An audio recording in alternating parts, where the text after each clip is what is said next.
Bonjour à tous, c'est Gestil. Toujours réalisé par Steven Spielberg, sorti en 1997, Jurassic Park, The Lost World, Le Monde Perdu. The hell was that?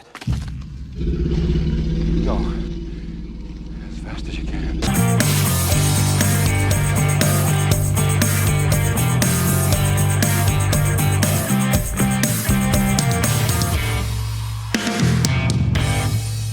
Alors je vais faire l'impasse sur les combos que vous avez déjà pu voir dans la première vidéo de Jurassic Park. Juste, il y a une autre édition valable qui est avec un spot gloss, une finition mat pour la partie noire.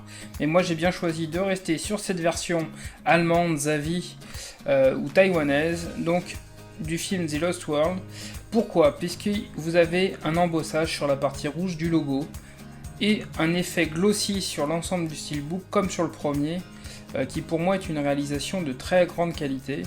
En tout cas, sur l'autre steelbook, on a un artwork qui je trouve est trop minimaliste. Il n'y a pas d'effet d'embossage. Là ici, on est sur quelque chose de beaucoup plus réussi.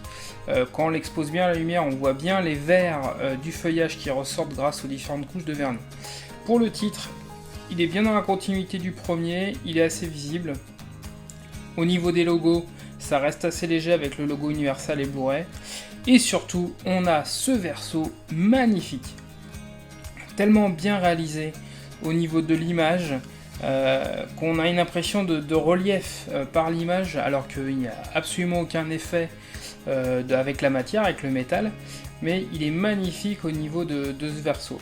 En tout cas, voilà, pour vous montrer vraiment ce verre, comment il ressort quand il est bien exposé, franchement, sur une étagère, quand on le présente bien, il ressort quand même vraiment très bien. Et là, ce verso, il est magnifique. C'est rare d'avoir des versos de cette qualité, en tout cas, je vous le recommande fortement. Si vous aimez les séries des Jurassic Park, pour moi, c'est vraiment les deux premiers films qui sont les plus intéressants déjà au niveau de l'histoire. Donc, ça tombe bien parce que justement au niveau steelbook, c'est ceux qui possèdent également les meilleures finitions dans ce qui est disponible.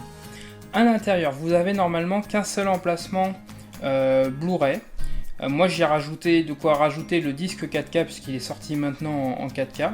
Et vous avez un artwork interne, donc reprenant une scène du film, une photo on va dire d'une qualité de définition moyenne, mais pour un artwork interne ça reste valable. Pour le disque Blu-ray, il n'est pas très joli, un peu plus sympa au niveau du disque 4K, mais ça reste anecdotique.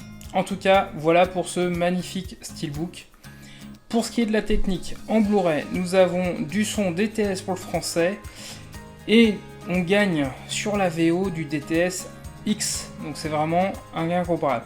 Pour ce qui est de la 4K, vous y gagnez vraiment, surtout sur la contraste, une meilleure luminosité, l'image est un petit peu mieux définie, il y a une diminution des flous en arrière-plan, la luminosité paraît plus naturelle.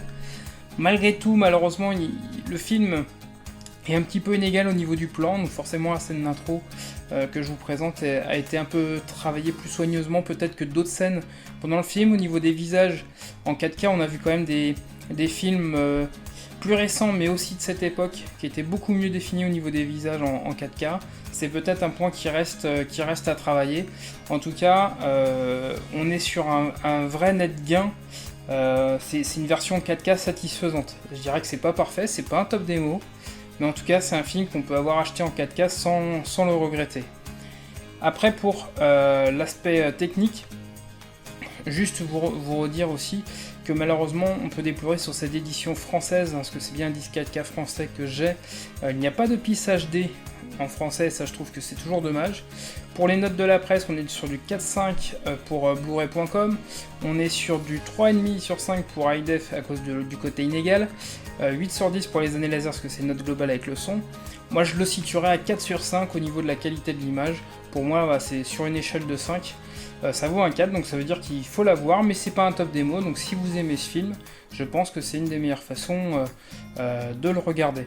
En résumé, je dirais que vous avez du mieux pour l'image et pour le son, notamment pour ceux qui regardent en VO, puisque le DTSX apporte son lot de spatialisation qui est assez intéressant.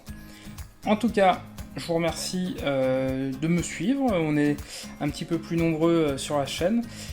Par rapport à ces analyses 4K, si vous voulez que j'en fasse un peu plus ou que je fasse des vidéos spécifiques à la 4K, n'hésitez pas à me le signaler. Également, parce que je commence à comprendre comment fonctionne un petit peu YouTube, je vous demande souvent de vous abonner, donc continuez pour ceux qui regarderaient cette vidéo sans l'avoir fait. Mais aussi, s'il vous plaît, de mettre un petit pouce en l'air, le fameux pouce bleu que tout le monde réclame sur YouTube. Avant, je maîtrisais pas trop et je le disais pas forcément assez.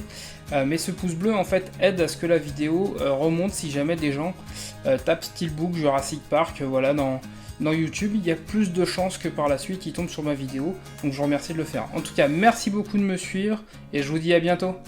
Ciao!